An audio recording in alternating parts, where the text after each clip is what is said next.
Hello viewers, আসসালামু আলাইকুম। আশা করছি আপনারা সবাই ভালো আছেন। আজকে আমি চলে এসেছি ঘিওর সরকারি কলেজে।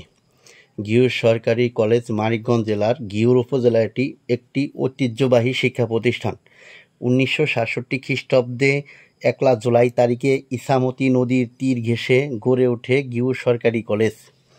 1973 খ্রিস্টাব্দে আনুষ্ঠানিক স্বাধীন বাংলাদেশের প্রথম জাতীয় সংসদ নির্বাচনে মানিকগঞ্জ 1 আসনের নির্বাচিত মাননীয় সংসদ এই কলেজের সাবেক অধ্যক্ষ, শিক্ষা অনুরাগী সমাজসেবক অধ্যাপক আবু মোহাম্মদ সাইদুর রহমানের অক্লান্ত পরিশ্রমে 1985 খ্রিস্টাব্দে 1 জুলাই এই কলেজটি জাতীয়করণ করা হয়।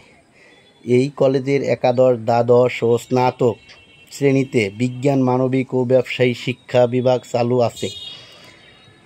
বর্তমানে রাষ্ট্রবিজ্ঞান, অর্থনীতি, দর্শন, হিসাব বিজ্ঞান, বাংলা এবং ইসলামের ইতিহাস ও সংস্কৃতি বিষয়ে অনার্স কোর্স চালু আছে। বর্তমানে কলেজটি একাডেমিক ভবন সহ মোট 4টি পাকা ভবন, হোস্টেলের জন্য 2টি ভবন আছে। উল্লেখ্য যে প্রতিষ্ঠান সংলগ্ন রয়েছে বিশাল উন্মুক্ত পরিবেশ ও সুবিশাল খেলার মাঠ। শিক্ষার্থীদের পড়ালেখার পাশাপাশি রয়েছে খেলার সুযোগও। এছাড়া অনার্স ভবনের ছাদে গড়ে উঠেছে নয়নাভিরাম ছাদ বাগান।